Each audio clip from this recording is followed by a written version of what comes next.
can't figure out why he's losing on his shitty trade war. 45 claims it's the way he negotiates. It's done it very well for me over the years, and it's doing even better for the country. It's not. If it's done really well for him over the years, then why the fuck did you file 6 bankruptcies? That was 45 speaking at a Monday press conference at the G7 summit in France.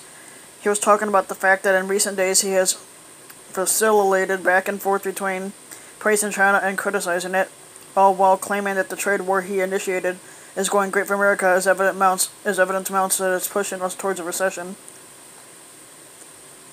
The truth, however, is that there has seldom been clearer proof that 45 is in fact the world's worst negotiator, which he is. And the price Americans are paying for his weakness keeps getting higher. While trade is one of only 2 policy issues, immigration is the other, that 45 has shown he has sincerely felt opinions about. He labors under a series of misconceptions bred by ignorance and what appears to be a complete lack of interest in grasping how the trade war appears from China's perspective. Which, of course, the basis of smart negotiation. You can't get a good deal unless you understand what the person on the other side wants and needs, is willing to tolerate and can't abide. The man who wrote the art of the deal, or had someone ghostwrite it for him, doesn't appear to get it at all.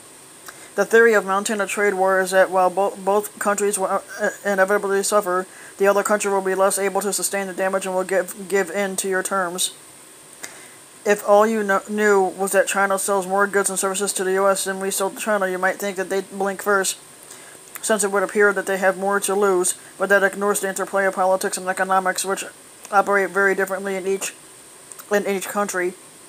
The first thing to realize is that because China has an authoritarian political system, its leaders are much more insulated from short-term public anger than the leaders of democracy are. 45 has to worry about being re-elected in 2020, which he won't be.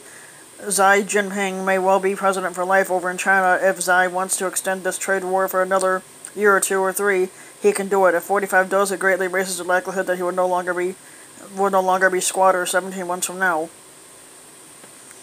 At his press conference, 45 repeated multiple times that the trade war had cost China 3 million jobs. It's unclear where he got that figure from, but even if it were true, it wouldn't be much evidence that they're experiencing so much economic pain that they'll inevitably cry uncle.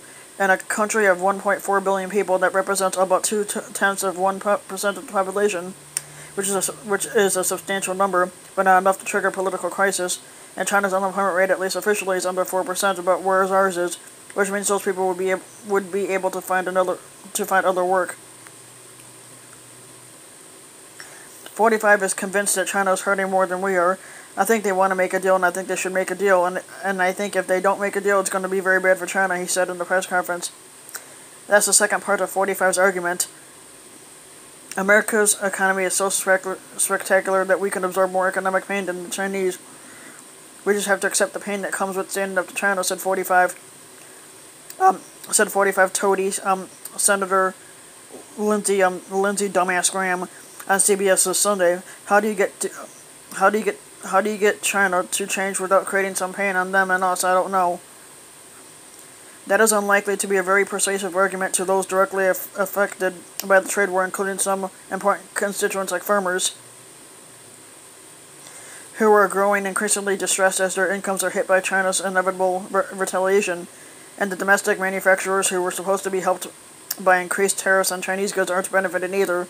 While some manufacturers are indeed leaving China to avoid the tariffs instead of bringing those jobs to America, they're sending them to low-wage countries. That's not even to mention the broader economic consequences that could affect all Americans if the trade war pushes us toward a recession. I'm reasonably certain that if anyone tried to explain to 45 the reasons why China is in a better position than the United States to tolerate the continuation of this trade war, he'd get bored and stop paying attention. As he wrote The Art of the Deal, my style of deal-making is quite simple and straightforward. I aim very high, and then I just keep pushing and pushing and pushing to get what I'm after. Understanding the other side is not part of his calculation. So when pushing and pushing fails, he learns nothing. We saw that in his multiple failed legislative initiatives, from the attempt to repeal the Affordable Care Act to the government shutdown of 2018 to 2019.